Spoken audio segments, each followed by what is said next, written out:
I came here when I was about 6 years old and came with all of my family.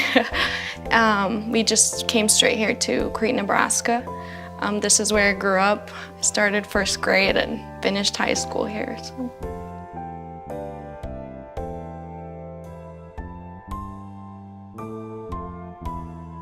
They think it's, we choose to leave our family, our homes, and everything to come here. But in reality, it's a big sacrifice, and if we didn't have to, we wouldn't. So I came here when I was 6 years old to the United States, mostly because my parents knew that in the United States, I would achieve greater heights in my education. And because at the time, Juarez was the most dangerous city in the world. I didn't want to come to the United States. I was really upset at my dad, and I told him I don't want to go. And because I had already started school, and my friends were everything to me, and my grandparents. I'm really interested in DACA and in the welfare of the Dreamers because for a couple of reasons. One, I really believe in the United States and the Statue of Liberty and saying that, give me you're poor, you're tired, you're hungry, and come to us and we will try to help you. I didn't find out I was undocumented until I was in middle school. It was a big shock because I felt normal, I felt like everybody around me. My parents wanted me to have as normal, I guess, quote unquote, whatever that means, a lifestyle as possible. So they never told me until it was time for applying for schools. And then I asked them like, hey, they're asking me for my social security number so I can, and I was like, I've never heard of that number. That's so weird, Mom, how come?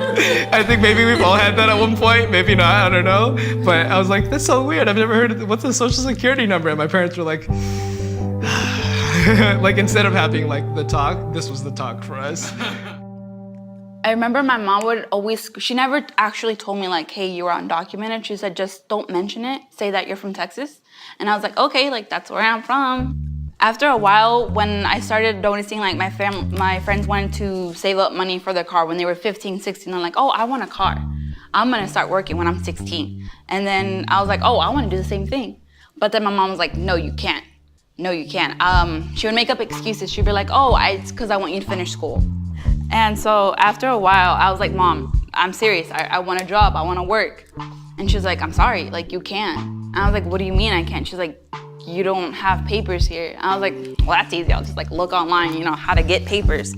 But it wasn't really easy. I was like, oh, it's asking me for this. Like, what is it? She's like, you don't have that. And I'm like, well, why don't I? She's like, well, because you weren't born here. I'm like, well, I'm from Texas. Like, do you need something from Texas? And she's like, no. She's like, you were born in Mexico. I'm sure your parents, when they had you, even though you're an American citizen, they're like, I want him to be better than me. And that's what my parents brought me here. They always told me when I was growing up, because I knew from a young age that I didn't have papers, because I was pretty much raised in York, Nebraska, a very white town. I'd say the population's average from 7,000 to 8,000 from the time I was there. And when we moved there, it was probably my family, and I'd probably say 3 to 5 other Latino families or even minorities, Asian families. I never felt like an outsider. The community was always very open. They accepted me, like right off the bat, because I came there and I started kindergarten. Then my parents were more involved. They brought Mexican food, they brought like sopes, enchiladas, tacos, whatever, to like different school events, and they loved it. I saw snow, I made friends, I learned English, and everything was basically normal, I played with friends, I went to school, I learned, and it's at certain stages of your life where you're reminded that you're undocumented. So, you get to age 16, and then you can't apply for your driver's license, you can't even get a permit. And then that's the time where you start thinking of working. And then you're like, well, how am I gonna do this?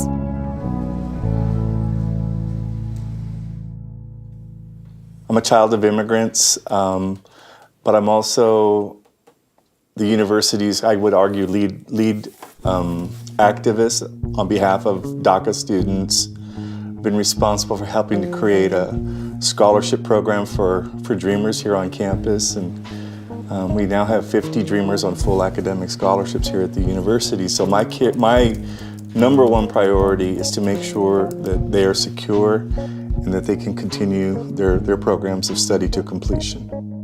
We don't ask students for Social Security numbers unless they need federal financial aid, student loans. And these students can't apply for student loans, so we don't need a Social Security number for them. A lot of scholarships required US citizenship, and I asked my parents like what my information was, and that's when they broke it to me. And I feel like when I first started college, it hadn't hit me yet, just because I don't think that my life had been any different. I had gone to school, I had participated in orchestra and track, just like anyone else. But College of St. Mary actually has a scholarship that's specifically for students who are undocumented, who can't qualify for federal aid. Omaha Public Schools offers the Career Ladder program, which takes paras to become teachers. So I applied for it, I got into it, and so through Concordia University, I will be getting my bachelor's degree in elementary education with an endorsement in special ed in May of 2018. I am a special education paraprofessional, so I feel like they teach me more than I teach them most days. I work with kids with autism, I work with kids who have a learning disability, an intellectual disability, who are ADHD, and every day they teach me about patience, about love, and about the joy of learning. Currently, I'm 22 years old and I'm working as a digital analyst. And I'm also working on personal projects such as writing. And I plan to go back to grad school soon. I graduated in 2010 with a paralegal bachelor's degree. And at the time, I didn't have a social again. So then, it's like, okay, what do I do now? So I started my own company, and I started a translations company. So then I started translating documents, legal documents, and documents for other law firms. My advice for the students that we have here, the 34 of them, I meet with them routinely, and I say, stay in school. That's my advice. Stay in school, stay the course, get your degree. No one can ever take your education away from you, and it will pay you dividends later. Regardless of my future or, I guess, whatever the government said or did, I was gonna be successful. Like, there was no one that was gonna take away my education from me. And that's the one thing that I always, whenever I do feel that situation where like, oh man, this sucks or the situation sucks, it's like, no, it's like, I have this, what I feel like phenomenal education, all these gifts that I feel have been awarded to me that I've worked for that no one can take from me. So the DACA program was created through an executive memorandum issued by the Secretary of Homeland Security. It laid out the sort of youth that would be able to qualify for the program. And these were young people who were brought to the country at a young age. They must have entered before the age of 15 or younger, and who had lived in the United States for a certain period of time, that was 5 years prior to the announcement of the DACA program, who were either in school or had graduated from school, had no serious criminal convictions, didn't present as a public safety threat. So this was sort of at the basic level, this was the announcement of the parameters of the DACA program. A person had to then apply, pay a hefty fee, undergo a security check, background checks, and then after that they were granted deferred action and issued a work authorization document. So the practice of granting deferred action is not a new practice. It's existed in regulation since 1981. It's existed as a practice of immigration authorities since the 1970s or before. So for more than 4 decades, this has been a practice that's been used. It's been cited by Congress multiple times in specific statutes, immigration statutes, recognizing that immigration authorities have the ability to use and exercise deferred action as a law enforcement tool, and it's even been cited by the Supreme Court as a tool within the immigration authorities' toolbox to enforce immigration law. Here's the process. You send everything in. Hopefully everything's good. Your money, the $495 or whatever, every 2 years. Then you're gonna go get your biometrics taken. I think that was the point where my mom was like the most scared, because she's like, "Where are you going?" I was like, "Immigration." And she's like, "Why?" I was like, "Well," I was like, "I don't have a choice, Mom. The instructions are very clear here, and they tell you what day. They don't let you choose. They tell you what day and what time." Nearly 800,000 people have participated in the program. They're currently living here in the United States. They're working in the United States or going to school here in the U.S. These are individuals that have jobs. 91% of them are in the workforce, and they're contributing to their communities. That is a huge economic driver for local communities across the country and across our states, and it has huge economic benefits to what we're doing on a local level. So when DACA passed, it was very liberating. It was like breaking the chains, and chains that I'd built for myself because of what society had made me feel. Like I was a criminal, like I was a leech of the system, like I was a parasite and unwanted.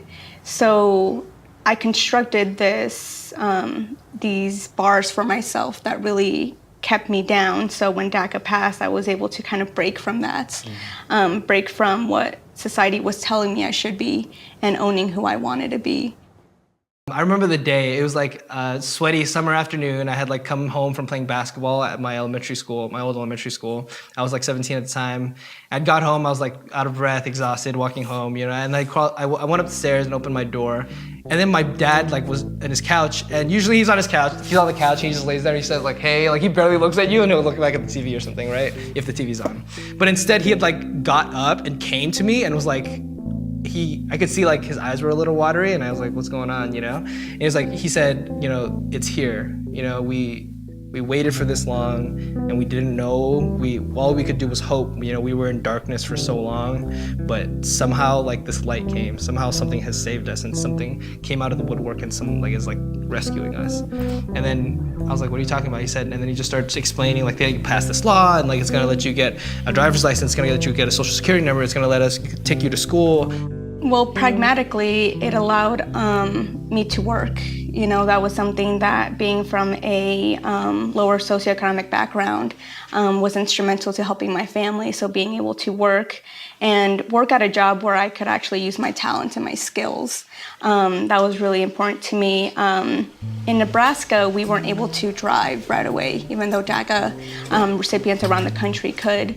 So fighting for DACA rights and driver's licenses in the States, joining other nonprofits, joining other Dreamers and DACA recipients, was really, again, me being a part of the democratic process. Even though I'm not a citizen, I still have rights, and I really wanted to embrace that part of who I was. And now it's being able to identify myself with an ID, getting prescription medication, which is something that most people don't think about. It means opening up a bank account. If I want to go out with friends, you know, I'm 27. It means going out with friends with an ID that people won't look at twice. Well, the most important thing for me is going to college. So it finally provided me like a path to go to college and find a good career. Like in 2016, when they announced that we would finally be getting professional licenses, I cried because that was a big deal. And I think that's the biggest accomplishment for us. Nebraska is remarkable for two reasons. We passed legislation to finally give all our DACA students driver's license. We were the last state in the country to do that. But we were the second state in the country the following year to pass legislation to provide all of them with professional licenses. 126 different categories, I think, of professional licenses. That was a signal that the state legislature, which is ostensibly nonpartisan, sent to the public that we want our DACA students to stay here. We want them to have opportunities to become hairdressers, plumbers, nurses, doctors, attorneys, accountants, engineers, so on and so forth. When I came out of the shadows and I began to get involved with local nonprofit agencies, I began to see the power behind the legislature. And in Nebraska, we have a unicameral, so that really makes it a unique process to be able to testify. I testified 3 times in the past 3 or 4 years for DACA recipients. So being a part of that and seeing the legal aspect behind it, studying immigration law and knowing how laws can and do dictate life has really impulsed me to become a lawyer. I knew I wanted to help kids in some way. You know, I think I had a lot of people help me get to where I am. You were first. And I feel like the best way to say thank you to them is to turn around and do the same.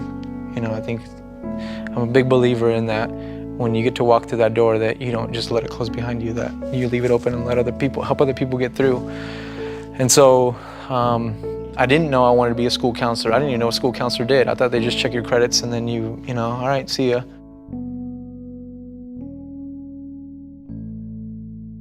To many people in the society, immigrants are like criminals. They just came here to steal our jobs. But in reality, I think we came here to support our country, because not everyone's gonna go out in the fields and pick up tomatoes, pick up different stuff, and or like spend their days like my dad. He would be until like midnight doing a good job with the floors. And so I don't think everyone's going to do the same jobs that us as immigrants or our parents do to help this country out. You know, my dad was pretty hard on us. Always worked. You know, he has a lot of scars from his work. He works at a place where they work with a lot of chemicals. They have to deep clean, and so it takes chemicals and a lot of hot water to power wash, basically, a lot of stuff off. And so the chemicals are, if they get on your skin, I mean, they'll burn through your skin. And so he's been burned quite a bit, so he has scars on his back, and you know, his hands don't close. And when I talk to other students, I feel like, you know, some of their dads are the same. That the way that my dad showed me love is that he was gonna make sure that I had whatever I needed. Whatever he could provide, he was gonna, you know, work double, or he was gonna try to make that work. He was gonna make sure we had a roof over our head and food on the table. It feels good, you know, having a full-time job and even being able to take out your mom and dad and say, no, I'm gonna pay for it, you know? Sometimes they don't even, you know, go to sleep because they're making food or they're cleaning offices. And they're just so humble. It really inspires me. You know, I told them, I was like, hey, Mom, like, it's gonna be a sacrifice I have to make. I want to be able to provide for you in the future. I want to be your 401k. I want to be your pension plan, because that's what I am. You know, luckily, like I said, in accounting, in the business world, there's a potential to make decent money. And that's what I want to do. I want to be CEO, CFO of a company one day. Nothing's going to stop me, because whether it's here, Mexico, or anywhere, I'm going to do it, because I know that my parents need me and my future family will need me. And I want to be able to provide for them more than what I had, even though I was very blessed.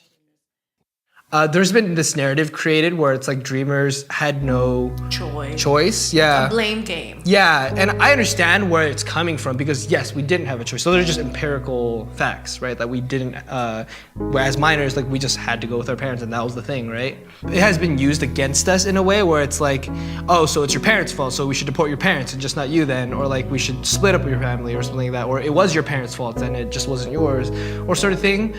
I don't know, that's just something that it hurts me, because I know that, you know, those are the people we're trying to serve. Every single one of us has talked about our parents so far and the contributions they've made to us, and that the first thing that we serve is them. The vetting system instituted by the Obama administration is very loose and lax. Supposedly, the DACA recipients were supposed to have no more than 3 misdemeanors and no felonies. They filled out forms. There were no background checks on many of them. They slipped through the cracks. So the DACA program, therefore, was awarded to some illegal aliens who did have criminal backgrounds ranging from murder to identification theft, Social Security fraud, and they're still residing in this country illegally. Do you have any proof of that? Well, it depends on who you want to believe. We check the statistics through what we consider credible organizations like Federation for American Immigration Reform, Center for Immigration Studies, etc. You know, some of us didn't make the choice to come here, and all of DACA recipients, you know, we were not old enough to make that choice. And we have been, you know, raised in this country, and we have learned. And obviously, DACA recipients, they're not criminals. We go through background checks, extensive background checks, to be able to get, you know, that work permit.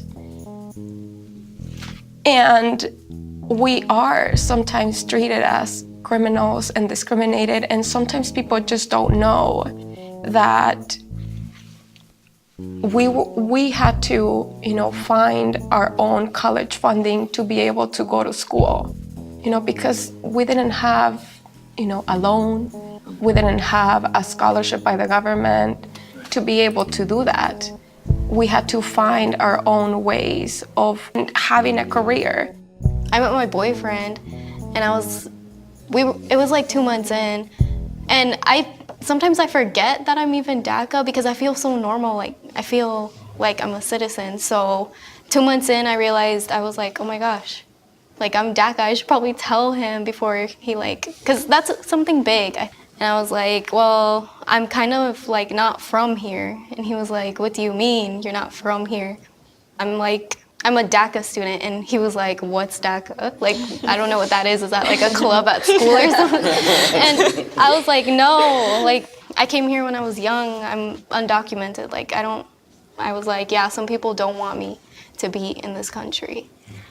And that was really hard for me. Like, it was one of the hardest things I ever had to do, I think, because it's just so hard telling somebody that doesn't have any knowledge on the issue. I had a representative, legislator that when I was sharing my story, I told them, like, you know, this and this, kind of like this, I work here. They stopped me and they're like, wait, do you pay taxes? Like, literally, that was what they said. And so I was just like baffled. I just kind of like, you know, just turned my head. And I was like, are you serious, bro? Like you can't work in this country without paying taxes. Even if you are here undocumented and working illegally, you're still paying taxes somehow. You're contributing to Social Security, somebody's retirement. You're paying sales tax. These individuals were asked to come forward. They were asked to follow a system, to tell the government where they lived, to give them their phone number, to go through a thorough background check that included fingerprinting. They were vetted and deemed to be approved for this program. And every 2 years, they've been asked to renew their deferral. So they get a new updated work authorization. They go back in and get their information vetted again. They provide new updated information about where they're currently living.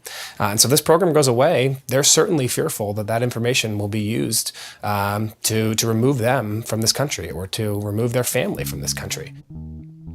When I talked to an immigration attorney, she had told me that at first when they came out with it, they'd said that they were not going to, they're not going to just basically distribute that information out willingly to people. They're not going to give that information out to other agencies. Well, they've since changed their language and says we're not going to proactively give that information to people.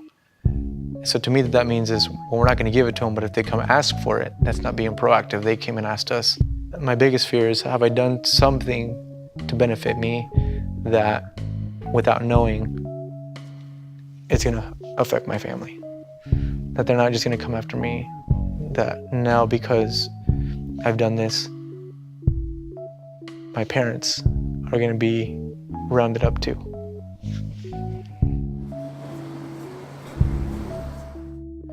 Well, so there are about 3,400 DACA recipients in Nebraska today who are contributing to the state.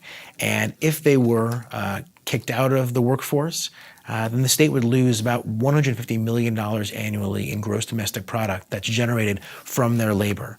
So these are young people, again, who are working. They are doctors, they are lawyers, they are teachers, they are nurses. And for them to be removed from the workforce would only be a net negative for the state.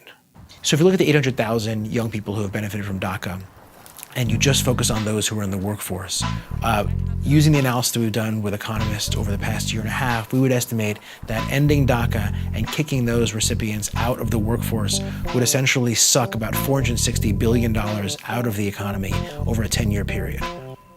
Again, DACA recipients also, because they're in the workforce, are paying the same state and local taxes, payroll taxes, that are pulled out of our paychecks every day as you or I. And so there's a huge contribution that's made to state and local coffers as a result of that, and to the federal government as well in the form of their income taxes. I mean, importantly also, by paying into payroll taxes, they are actually contributing to the social safety net that they don't actually even have access to, right? So in terms of keeping Social Security and Medicare solvent, those are funds that they are paying into through their taxes that they do not themselves actually have access to at the end of the day. Dreamers are contributing not only in paying local taxes and frequenting local businesses, but 65% of DACA recipients have bought a car in the first 5 years of the program. 10% have bought a new home. 6% have started their own business. Many of them are employing U.S. citizens. So they're huge economic drivers within our community.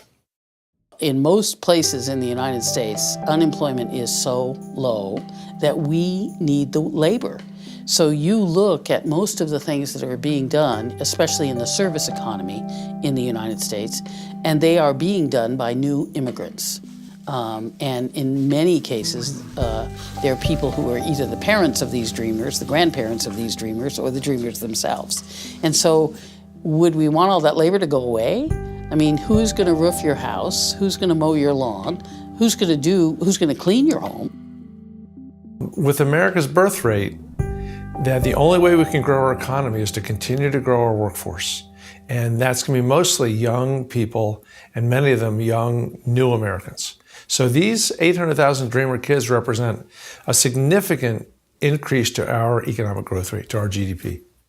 Huge outpouring of support from the business community. More than 800 business leaders signed on to a letter that encouraged Congress to pass protections for Dreamers to make sure that these individuals were not deported from this country. They talked specifically about the incredible economic benefits that these individuals are already providing to our economy, and that a broader legislation like the DREAM Act would help provide nearly $1 trillion in economic growth to our country. That's huge. And that's going to have huge trickle-down effects across our local communities. And when you think through sort of, whether they're taking our jobs, from the macro level, economists have looked at that issue with respect to immigration and immigrants broadly, and roundly reject the idea that American jobs are being taken in large numbers by immigrants. For the most part, immigrants provide a complement to the work that American workers are doing. They're not competing in many cases for those jobs.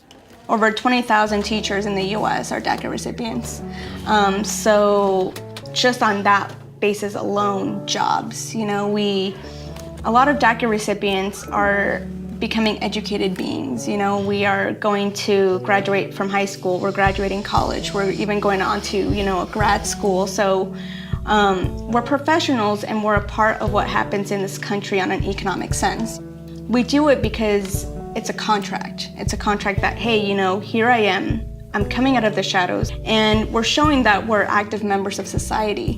Why would we turn this wealth of educated young people away when our median age is creeping up as those of us who are United States citizens? Why wouldn't we want this renewal of youth in our country? And it doesn't make any sense. Like I said, it doesn't make any sense business-wise. Why don't we want this labor coming in? And it certainly makes, at heart, it makes no sense in terms of who we are as human beings. And U.S. people, all of whom came from immigrants, all of us. I don't know what people are like in Hong Kong. I probably know because of my parents maybe, but my parents are two people from Hong Kong. I don't know anything about Hong Kong culture. I don't know anything about the music. I don't know anything about theater there. I don't know anything about Hong Kong other than where it's at, how to spell it, and how to write it in Cantonese, I'm an American. The only thing missing from that part is the citizen part. you know, my family is established here and they've lived here. My brothers and sisters, they don't know my grandparents, they don't know my aunts, they don't know my uncles. They were born here and they don't know anybody over there, and their Spanish is so bad. So just having to uproot them is just, I don't know, something I can't comprehend. I think we all have our ideas of what it means to be American. And for me, it's being who I am without being judged, without having hate and resentment coming my way just because the color of my skin, because of my status. Of course, there's privileges and immunities that come with being a legal U.S. citizen born in America, but there's also the ideology behind what it means to be American, and that's something that I embrace. I was going to an immigration information forum, dressed in a suit and tie, and a woman came up to me and told me to go back to where I came from. Now, I'm born in Southern California, been public school educated. I'm a veteran. I've been selected and paid by the state of Nebraska to teach democracy. So I had to ask myself the question, what is it going to take for me to be an American? What else do I have to do to be an American and have not somebody literally hit me over the head with a sign and tell me to go back to where I came from? Growing up here, having all your friends, your family here together, and I don't know anything other than this. I just wish they could understand the fear we feel. And it almost seems unfair because I feel like I've done everything right. I've gone to school, I've gotten a job, I've paid my taxes, I've, helped others. And it's almost like a slap in the face to not be able to call myself an American. Specifically, since I studied business, what I want to do as an American is to help other, maybe uneducated folks who couldn't have that education be aware of business opportunities they have so that they can grow in jobs, so that they can grow in net worth. Yeah, so ever since kindergarten, I guess I've just been embedded with the American dream. I never really thought I had these limitations. We had career day, which is awesome, where every year I dress up as something different. I want to be a rock star someday, Mom. No, I'm kidding. I want to be a hairstylist. I'm no, I want to be an actress and win an Oscar. So I always had these crazy dreams. My mom would just laugh, be like, oh, Liz, you're so creative. And I didn't want a picket fence. I didn't want a 2-story house or a dog or a wife or a kid, 2.5 kids. I didn't want any of that. I just wanted to live my American dream, which was to be free, to be liberated of earthly chains that are you can't do X, Y, and Z because you don't have a paper. It's just so interesting that differing an American dream is for some people it's success and a 6-figure salary and financial freedom, whereas for us it's I want to be able to walk down the street and not be scared. I want to be able to go to an institution and not be discriminated against and sort of thing. So that idea just really hit me. As much as I want to convey my humanity, my compassion, the fact that I'm a human being and not illegal contradicts with what is actually happening in the legal narrative, which is something that people constantly are debating. Should they be citizens? Should they be granted a pathway to citizenship at some point? Should they be deported? And for me, being a dreamer has really changed. I used to, when I was growing up, 6, 7 years old, and beginning to realize what was happening, I always hoped and dreamed that someone would come and be my savior. And as I've gotten older and as I've gotten wiser, I realized that I don't have to wait for anyone. I can be the person to fight for myself and to begin to fight for others. You have these good dreams or these kind of great thoughts or these great hopes for what the future is going to hold, and that's what we're all kind of dreaming for. Is something that's permanent, not this temporary thing, which has been a blessing. I mean, I wouldn't be here if it was in this position if it wasn't for DACA, but it's not a fix. It's not like being a dreamer just instantly affords me this otherworldly strength that I conjure from some weird, force. There's nothing like that. Being a dreamer is also being weak, you know, being hurt, being part of this group that has no agency, being part of this group that often our voices aren't heard or devalued. My dream is that we're just looked at as human beings. And I'd like envision like me and my mom being in like this little green garden area and then just like butterflies roaming around, and that would like calm me down and like make me go to sleep. And so literally that's how I felt. Like I just like pictured the butterfly and like me flying, being able to finally be free and not ashamed, because I've like never truly felt like I belonged here. Like the land that I was raised in, like it always sort of like judged me.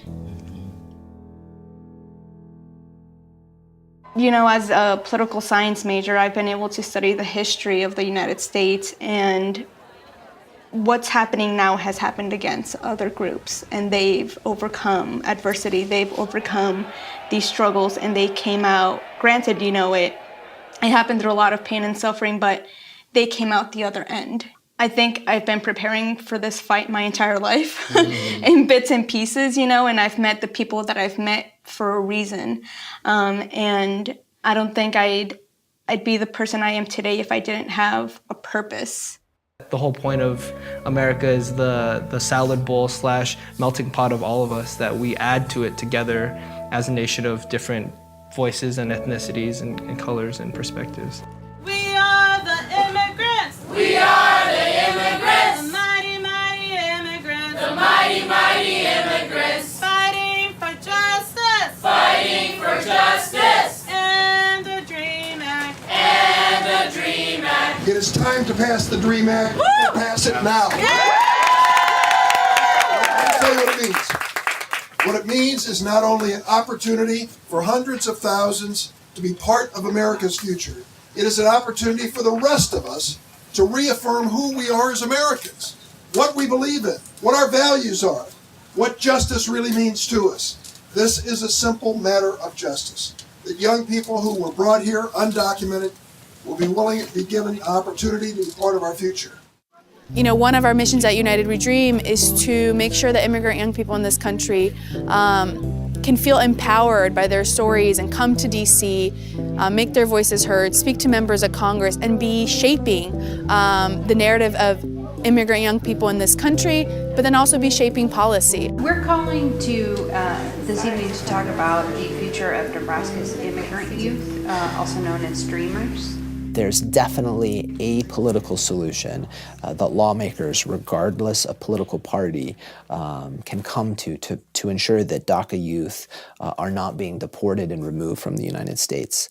My position is that we need to find a permanent solution for our DACA youth so they never have to worry about being deported for our law-abiding DACA. But we have to also do it with improvements in our border security and fix our visa system. So we need to do both. These are youths that arrived in our country as children, no fault of their own, and they provide a real value to our community. Many of them only know Nebraska or Omaha as their home, whether it be in education, employment, service. They really provide an important value to our community. I do also support a pathway to legal status. I believe children of undocumented workers that came into our country as minors should be given the tools that they need to become productive citizens. The day that the president canceled that, my mom and I were actually making tamales because we saw tamales, and we were sad for a little bit, but instead of getting depressed about it, we just prayed and kept on making more tamales because that's what defines us, just being hardworking and hoping that someone will notice and someone will see that we have a lot to offer to this country.